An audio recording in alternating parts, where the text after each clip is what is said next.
Hello students, welcome to maths class. देखिए, last में हम जो ये टॉपिक लेके चल रहे थे, इसमें हमने यहाँ पर ये क्वेश्चन सॉल्व किया था। इसके आगे हम अब चैप्टर जो है नए स्टार्ट कर रहे हैं और चैप्टर नंबर है हमारा सेकंड। ठीक है, चैप्टर है हमारा सेकंड और जिसे हम कहेंगे यूनिट नंबर फर्स्ट। तो आज हम स्टार्ट कर रहे हैं इसको। इसमें हमारे पास मोस्टली डेफिनेशंस वगैरह है जो वो हम यहाँ पर क्लियर करने वाले हैं। तो डेफिनेशंस में क्या है, जैसे हमारे पास फर्स्ट डेफिनेशन है यहाँ पर प्रतिवेश। इस डेफिनेशन में आपको पता है कि आपको दो दो नंबर की जो डेफिनेशंस पर बेस क्वेश्चन है वो आते हैं। ठीक है, तो हम यहाँ पर जो है उन्हीं डेफिनेशंस को लेकर चलेंगे जिससे आपके जो डेफिनेशन वाले क्वेश्चन हैं वो आपके बिल्कुल सही हो। ठीक है, तो पहला है डेफिनेशन प्रतिवेश। एक दी गई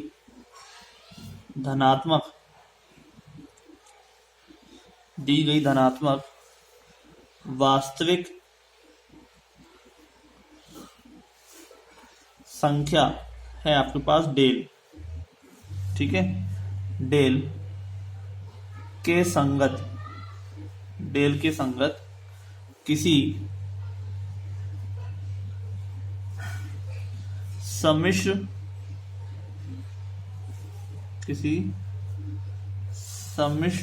संख्या Z0 का डेल प्रतिवेश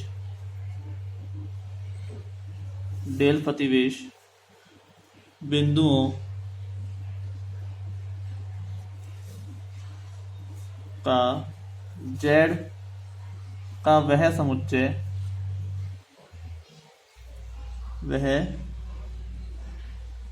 समुच्चय है जिनके लिए Z minus Z0 less than del हो। ठीक है, और इस डेल को हम क्या कहते हैं, डेल को प्रतिवेश की त्रिज्या कहते हैं। तो बात देखिए, हमारे पास हम सेकेंड ईयर में पढ़ा था। ठीक है, इसमें आपको मैं बताया था प्रतिवेश क्या होता है। यहाँ पर मान लो एक सर्कल है। ठीक है, इस सर्कल में क्या है कि जो Z0 है ना, वो तो है इसका सेंटर पॉइंट, और Z कोई बिंदु है जो परिधि के ऊपर है। ठीक है, अब Z माइनस Z0 का जो डिफरेंस है, यानी जो अंतर है, वो कोई संख्या डेल है, उससे क्या होना चाहिए, छोटा होना चाहिए। ठीक है, तभी तो ये इसके सर्कल के अंदर रह पाएगा। आप खुद सोचिए कि अगर Z माइनस Z0 का मान, Z माइनस Z0 का अंतर है, वो डेल से बड़ा हो जाए। ठीक है, यानी कि ये इस सर्कल से बाहर चला जाएगा, त्रिज्या से बड़ा हो जाएगा। इन दोनों का के बीच की दूरी, Z माइनस Z0 का मतलब क्या हो, बीच की दूरी हो गई ना। अगर Z माइनस Z0 के बीच की दूरी जो है वो इस डेल से बड़ी हो गई, तो इसका मतलब ये जो Z है वो बाहर चला जाएगा, इस सर्कल के परिधि के ऊपर नहीं होगा। ठीक है, और वो बाहर घूमेगा, कितनी बाहर होगा आपको पता नहीं। ठीक है, वो एक अनंत की तरफ चला जाएगा। तो प्रतिवेश में होता है कि एक तरह से कहें तो एरिया। ठीक है, हम कहते हैं कि हमारा ये प्रतिवेश है, हम इसी के बीच में वैरी करेंगे। ठीक है, तो वो चीज हमारे पास डिफाइन नहीं हो पाएगी। तो हम क्या कह रहे हैं कि एक संख्या डेल ऐसी होनी चाहिए कि इसका अंतर जो है वो डेल से क्या हो, छोटा हो। ठीक है, उस डेल को क्या कहेंगे, इस प्रतिवेश की त्रिज्या कहेंगे। ठीक है, तो इसको हम कैसे डिफाइन कर सकते हैं, N del Z0 equal to Z belongs to C, complex number की बात की जा रही है, और Z minus Z0 less than mod है। ठीक है, मोड लगने पर पॉजिटिव नंबर लेस देन क्या होना चाहिए, डेल होना चाहिए। यदि हम Z0 के प्रतिवेश में, इसे हम क्या बोलेंगे, Z0 प्रतिवेश, नेबरहुड, इंग्लिश में बात करें तो नेबरहुड कहते हैं इसे। ठीक है, नेबरहुड यदि Z0 के प्रतिवेश में से हम Z0 हटा दें, Z0 को हटा दिया जाए तो इसे Z0 का निष्कासित प्रतिवेश कहते हैं। निष्कासित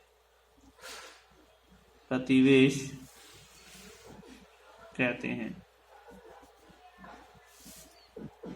ठीक है,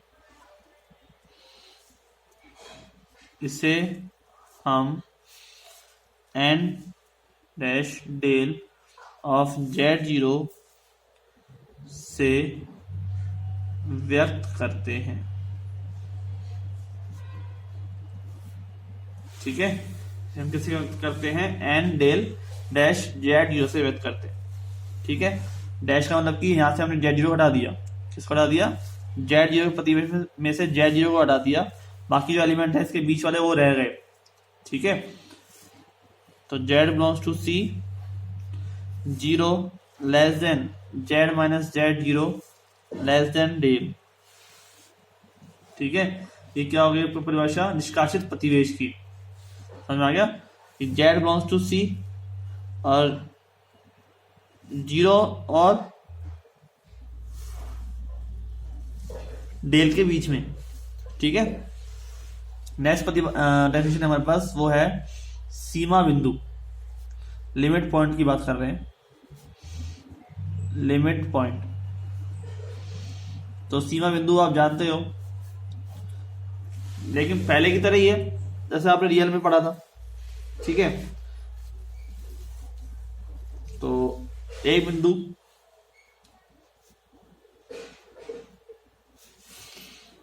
Z0 बिंदु समुच्चय S का सीमा बिंदु या पुंज बिंदु कहलाता है। ठीक है, कहलाता है यदि Z0 के प्रत्येक प्रतिवेश में Z0 के प्रत्येक प्रतिवेश में Z0 के अतिरिक्त, ठीक है, Z0 के अलावा Z0 के अतिरिक्त S का कम से कम एक बिंदु विद्यमान हो। ठीक है, कम से कम एक बिंदु विद्यमान हो। ठीक है, हम कैसे डिफाइन करेंगे? n dash del Z0 intersection S equal to 5। देखिए ध्यान से, मतलब कि दोबारा से सुन लीजिए, आपने n डैश निकाला, ठीक है, जिसमें Z0 नहीं है, उसके जो समुच्चय बन के आया Z0 के अलावा, उसमें हमने क्या देखा कि S का सीमा बिंदु, वो जो बिंदु समुच्चय है, वो बिंदु समुच्चय ऐसा सीमा बिंदु कब कहलाएगा? जब Z0 के प्रत्येक प्रतिवेश में Z0 के अतिरिक्त S का कम से कम एक बिंदु विद्यमान हो। Z0 के अलावा S का कम से कम एक बिंदु विद्यमान हो। ये S है मान लो। ठीक है, पूरा पूरा क्या है ये S है हमारे पास, और इसमें हमने Z0 ले लिया। ठीक है, ये Z0 है। अब Z0 के प्रत्येक प्रतिवेश में, चाहे वो ये हो चाहे वो ये हो, जितने भी बिंदु हैं यहाँ पर Z0 के बिंदु हैं, ठीक है, इसमें Z0 के अलावा S का कम से कम एक बिंदु विद्यमान हो। यानी कि अगर इंटरसेक्शन निकालूं कॉमन तो क्या है? 5 आए। ठीक है, ऐसा नहीं कॉमन कुछ आ ही नहीं रहा हो, कॉमन क्या है? 5। तो इससे हम क्या बोलेंगे? सीमा बिंदु बोलेंगे। आप इस डेफिनेशन को बड़ी बात जानते हो, मैंने आपको बहुत अच्छे से बताया है। ठीक है, तो Z0 जो है वो S से छोटा है, तो S Z0 का ये रहे। अब इसके अंदर हमारे पास जितने भी एलिमेंट हैं, वो इसका ये प्रतिवेश है, ये प्रतिवेश बन जाता है इसका एरिया। ठीक है, तो उसमें प्रत्येक प्रतिवेश में Z0 के अलावा S का ए बिंदु अवश्य आए तो एस के बिंदु तो आएंगे आएंगे, क्योंकि ये इसके अंदर आ रहे हैं, क्योंकि एस जो है का जेड जीरो जो है एस का सबसेट है। ठीक है, तो आप मान सकते हो जेड जीरो क्या है, बिंदु समुच्चय। ठीक है,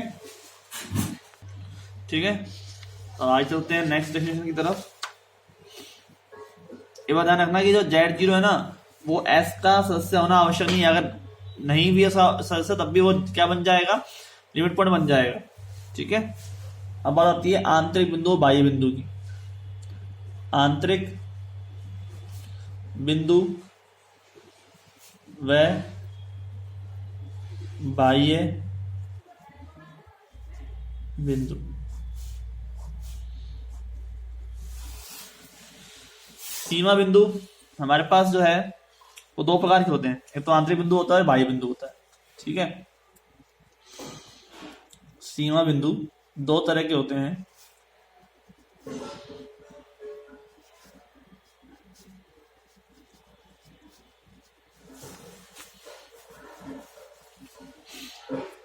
आंतरिक व परिसीमा बिंदु, आंतरिक बिंदु व परिसीमा बिंदु। ठीक है, परिसीमा और बाह्य भी हो सकते हैं हम।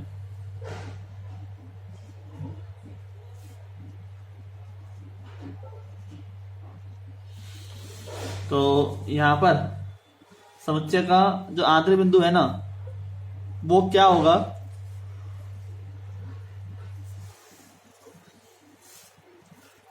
समुच्चय एस का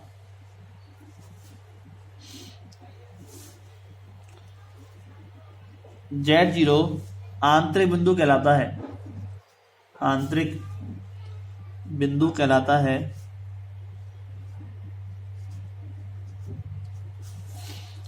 यदि जेड जीरो का कम से कम, जेड जीरो का कम से कम ऐसा बिंदु विद्यमान हो, कम से कम एक ऐसा बिंदु विद्यमान हो, ऐसा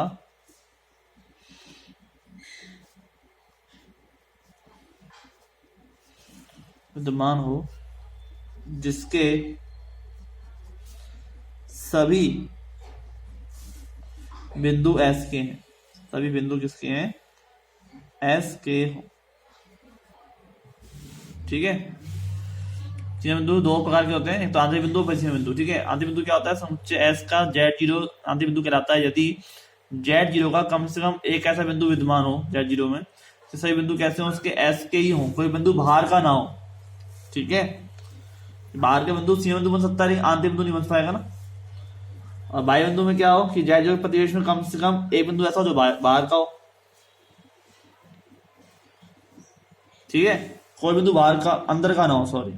बाह्य बिंदु का मतलब क्या है, कोई बिंदु अंदर का ना हो, उसमें बिंदु कोई बाहर का ना हो, बस इतना अंतर है। ठीक है, तो जेड जीरो समुच्चय एस का बाह्य बिंदु कहलाता है, बाह्य बिंदु कहलाता है यदि जेड जीरो के प्रतिवेश में कोई भी बिंदु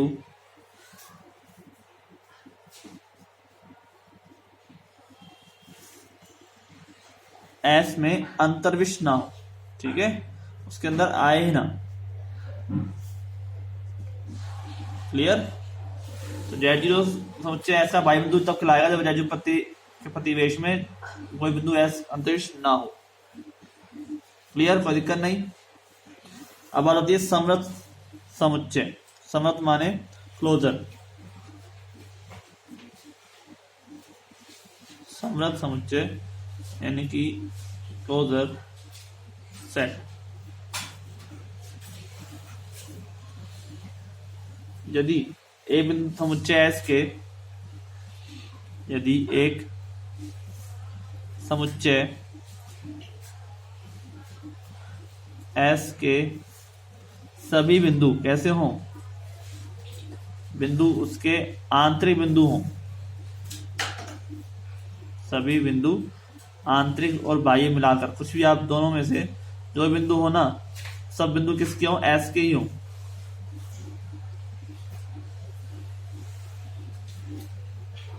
समुच्चय एस के ही बिंदु हो, एस के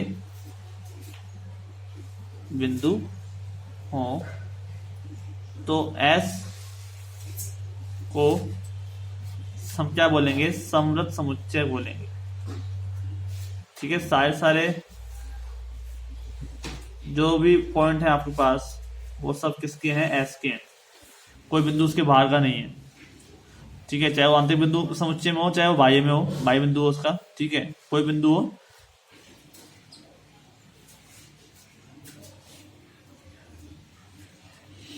क्लियर? तो हमने जो डेफिनेशन पढ़ी वो थी आंतरिक बिंदु की, बाह्य बिंदु की, समवृत्त समुच्चय की। ठीक है, अब वैसे ही हमारे पास जो एक डेफिनेशन है वो है परिसीमा बिंदु की।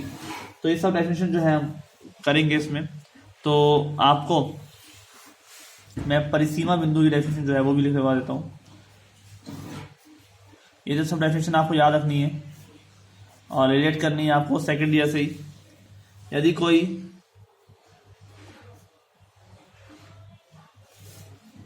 समुच्चय S बिलोंग्स टू R में कोई बिंदु, ठीक है, S बिलोंग्स टू R में कोई बिंदु A इस प्रकार विद्यमान है कि इस प्रकार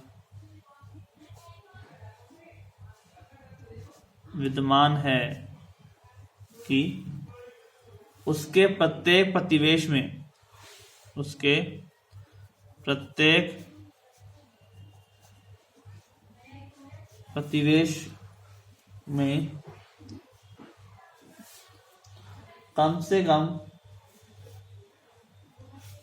कम एक बिंदु S का हो, एक बिंदु समुच्चय किसका हो? S का हो, अवयव होना चाहिए। ठीक है, कम से बिंदु किसका होना चाहिए? S का भी होना चाहिए। और एक बिंदु ऐसा हो जाए S का ना हो, मतलब कि आप देखिए यहाँ पे ध्यान से, ये आपके पास है सर्कल। ठीक है, इसमें कोई बिंदु है यहाँ पर। ठीक है, अब आप सब प्रतिवेश ले लो। ठीक है, सब प्रतिवेश ले लो, कैसा भी उस सब सारे बिंदु कहाँ होंगे? अंदर होंगे। तो बिंदु क्या कहलाएगा? आंतरिक बिंदु। ठीक है, कोई ऐसा बिंदु जो यहाँ पर हो, सीमा के ऊपर है, तो अब आप इसका कितना ही छोटा सा प्रतिवेश बना लो, कोई ना कोई बिंदु से बाहर तो जाएगा। ठीक है, तो ये बिंदु क्या कहलाएगा? परिसीमा बिंदु। ठीक है, और कोई बिंदु अगर उसके बाहर है तो सब प्रतिवेश लोगे तो कोई ना कोई एक ऐसा नंबर होगा जो उसके अंदर होगा। ठीक है, तो उसे हम क्या बोलेंगे? बाह्य बिंदु। ठीक है, तो ये डेफिनेशन है हमारे पास। तो समझ में आ गई होगी आपको। तो मिलते हैं फिर नेक्स्ट लेक्चर में। आज के लिए इतना ही। Thank you.